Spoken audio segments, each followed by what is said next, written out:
I see this stuff on social media, by the way, on a daily basis, and I have yet to see it reflected in the news, in these outlets. Social media is a powerful storytelling tool, and we all understand how it works. You select images that support your narrative, yet what we don't see in mainstream coverage are the images circulating online today of Gaza City supermarkets and restaurants with a variety of hot food, products, and options for people in the neighborhood. These images are genuine, easily accessible, and widely shared by residents themselves. The people of Gaza are clearly not afraid to show the reality on the ground. So the question remains, why doesn't the media show it too? I'll now take a few questions.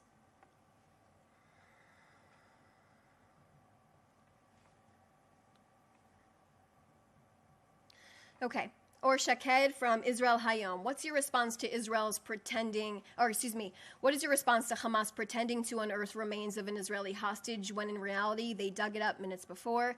Did Israel give away 15 bodies of Hamas terrorists in exchange for the remains? If so, does it count as a valid exchange per the 20-point plan, or will Israel demand to receive the body of another hostage for the bodies that were delivered?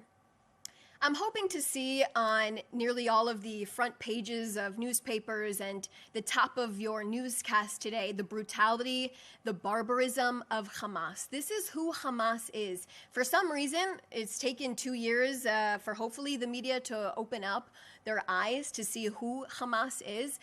Put yourself in the shoes of a family right now. They will now have to reopen the grave of their child for the second time now. Having to do this after trying to grieve and close a circle that has been so beyond painful for them. This is who Hamas is. We've been trying to alert the world for so long. Unfortunately, so many of you who are actually on our Zoom call right now have fallen into the Hamas traps of believing and having empathy for this terror group that they can't somehow find our hostages. But look at what they did today. They purposely planted the remains of one of our hostages who has already returned home and been buried 2 years ago, faking that they found new remains of another hostage. We have 13 hostages in captivity at this point in time. We want them home. We expect them to come home. And I hope this is continued to be repeated. Israel is aware that Hamas knows where these bodies are located. Santiago from Spanish National Radio. Is the government thinking of setting a deadline for the return of all deceased hostages? Could the war be resumed if Hamas fails to comply? Let me say it as simple as it is. In terms of consequences and repercussions for Hamas, nothing is off the table right now. Also, in terms of just Spanish National Radio, I hope you're picking up on all of these messages of who Hamas is, right? And they are, in fact, a terror organization. Make sure that it says that they are not militants. This is a terror organization, and they are continuing to cause the families of Israel immense pain and suffering. Look at what is going on with this family right now, having to deal with this. And let's also, once again, point out 13 other families are waiting for the remains of their loved ones to be returned, a commitment Hamas has made. It's something they signed off on. Remember, this is a plan, this is a deal Hamas signed off on 15 plus days ago at this point in time. Where are our hostages? Let's make sure that that's certainly reported as well. Lior Soroka, what steps is Israel considering after Hamas has not returned the bodies of the deceased hostages for several days? So like you have heard in what I said in my briefing, there is a meeting taking place the Prime Minister is holding. And in terms of consequences for Hamas, nothing is off the table right now. But all of this is in full coordination with the United States, with President Trump and his team. David Isaac, JNS, could the Prime Minister's office provide comment regarding recent reports that Hamas is selecting candidates for the future technocratic governments in the Gaza Strip, including who would head it? So in terms of that, I've also seen those reports. Let's get something very clear. Let's go back to the 20-point plan, which was established and has taken shape because we are in the first phase of this. And part of the 20-point plan says Hamas will have no future inside of the Gaza Strip.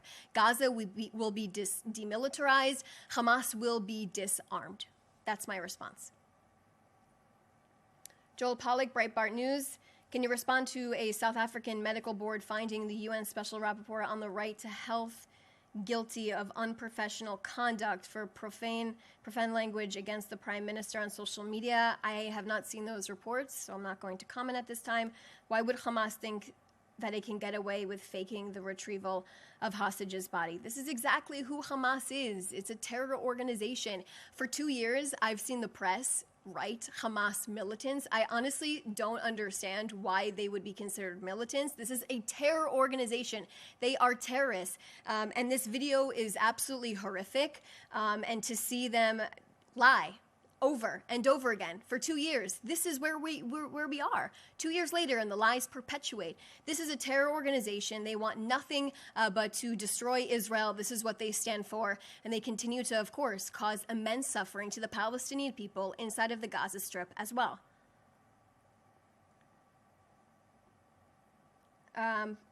Paula, why is it not possible to go to Gaza on a daily basis for journalists that usually go accompanied by the IDF?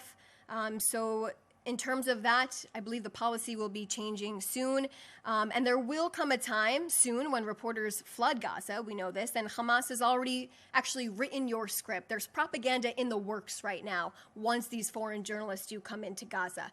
We don't want you to be fooled by this rehearsed propaganda. Claims of genocide or manufactured famine are designed to actually hide the truth of what's going on. Hamas deliberately booby traps homes and buildings to kill our soldiers. We have told you this before. Tunnels and civilian infrastructure were wired to kill our soldiers and to force collapse when we clear them. Much of the destruction you'll see, and once foreign journalists go inside of Gaza, is the result of those booby trap buildings and underground fortifications, not careless targets. Stay skeptical and verify sources once journalists are allowed to go into Gaza. Andre Lombard from BBC. Regarding the drone footage, there appears to be 3 individuals in the video in red vests. Do you know who they are? And are the ICRC aware of this?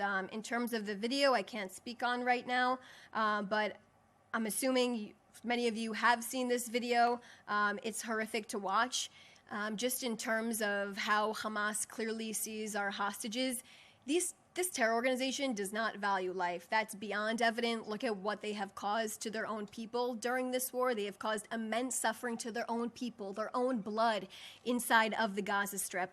Look at how they're treating our hostages, pretending it's one of our deceased 13 hostages that they just happened to uncover. I mean, they put the remains of one of our hostages in a hole they dug up and faked finding it.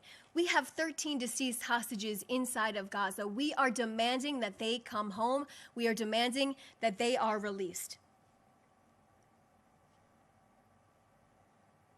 And Joel, again, from Breitbart, will you be releasing this video? I can't speak to that right now. These are all of the questions that I see. Of course, if you have any more questions, you can reach out to us here at the Prime Minister's office. Thanks so much for joining us today.